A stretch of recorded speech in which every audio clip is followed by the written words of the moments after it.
আমি এখন আছি আহসান মঞ্জিলের সামনে, যেটা এখানে ঢাকা শহরের সর্বপ্রথম ইট পাথরে নির্মিত একটি স্থাপনা।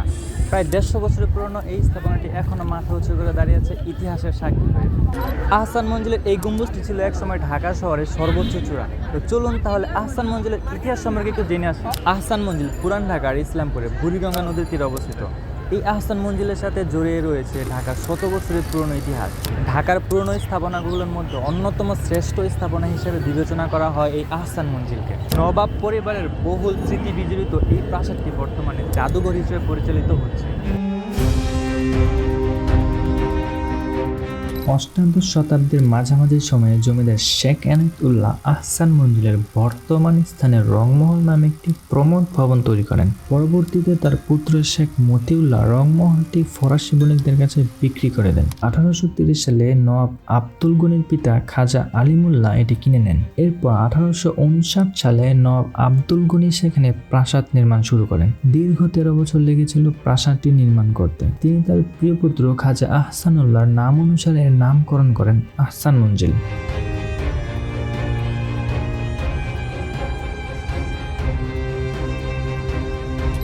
একসময় ঢাকা শহরের সবচেয়ে উঁচু গম্বুজ ছিল আহসান মঞ্জিলের গম্বুজটি। দোতলা এই ভবনের বারান্দা ও মেঝে তৈরি করা হয়েছে মার্বেল পাথর দিয়ে। প্রাসাদের ভেতরে রয়েছে খাবার ঘর, লাইব্রেরি, জলসাঘর, দরবার হল এবং বিলিয়ার্ড খেলার জায়গা। আর প্রাসাদের দোতলায় রয়েছে অতিথিদের থাকার কক্ষ, বৈঠকখানা, নাচ ঘর, গ্রন্থাগার এবং আরও কিছু বসবাসের কক্ষ। প্রাসাদের উত্তর ও দক্ষিণ দিকে একতলার সমান উঁচু করে গাড়ি বারান্দা রয়েছে। দক্ষিণ দিকে দোতলার বারান্দা থেকে একটি খোলা সিঁড়ি নেমে গিয়েছে সামনের বাগান পর্যন্ত। প্রাসাদের ঠিক সামনেই রয়েছে ফুলের বাগান ও সবুজ মাঠ।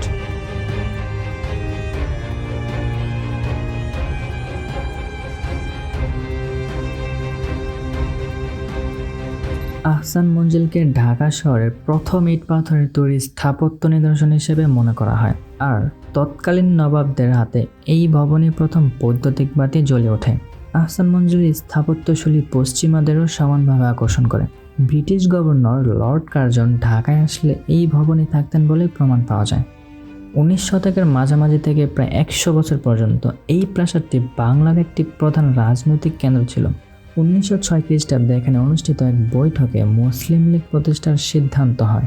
বাংলাদেশ স্বাধীন হওয়ার পর নবাব পরিবারের উত্তরসূরিরা আহসান মঞ্জিল নিলামে বিক্রি করে দেওয়ার পরিকল্পনা গ্রহণ করেন। তৎকালীন প্রধানমন্ত্রী শেখ মুজিবুর রহমান ভবনটির রাজনৈতিক ও ঐতিহাসিক গুরুত্ব অনুধাবন করে নিলামে বিক্রির সিদ্ধান্ত বাতিল করে এখানে জাদুঘর ও পর্যটন কেন্দ্র স্থাপনের নির্দেশ দেন। অনেকবার সংস্কার, সৌন্দর্য বর্ধন, পরিমার্জনের পর 1992 সালে আহসান মঞ্জিল জাদুঘর পরিদর্শনের জন্য উন্মুক্ত করে দেওয়া হয়।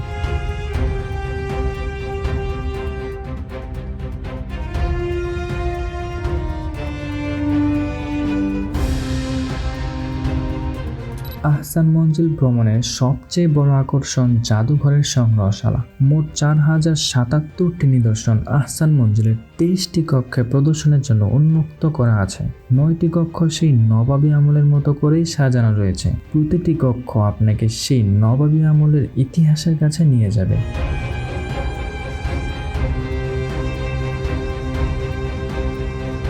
জাদুঘরে প্রদর্শনের জন্য রয়েছে আহসান মঞ্জিলের ইতিহাস, নবাবদের পরিচিতি ও বংশতালিকা। নবাবদের ব্যবহৃত বড় বড় আয়না, বৃহদাকার লোহার সিন্দুক, কাঠের আলমারি, ডাইনিং রুম, ড্রয়িং রুম, কাঁচ ও চীনামাটির থালা বাসন, হাতির মাথার কঙ্কাল, ঢাল ও তরবারি, নবাব আমলের বিভিন্ন ধরনের অলঙ্কৃত রূপা, ক্রিস্টালের তৈরি চেয়ার টেবিল, সিংহাসন, বিভিন্ন ধরনের তৈলচিত্র ফুলদানি, হিন্দুস্তানি রুম, রাজকীয় অতিথিদের বেডরুম ও নাচঘর। আরও আছে সমসাময়িক কালের বিখ্যাত ব্যক্তিদের প্রতিকৃতি ও নবাবদের বিভিন্ন সমাজসেবামূলক কাজের নিদর্শন।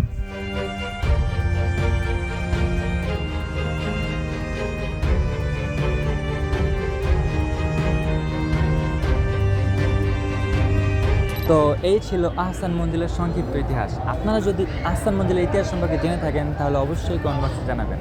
আর ভিডিওটি যদি ভালো লেগে থাকে তাহলে চ্যানেলটি সাবস্ক্রাইব করতে পারেন এবং ফেসবুক পেজে ফলো করতে পারেন।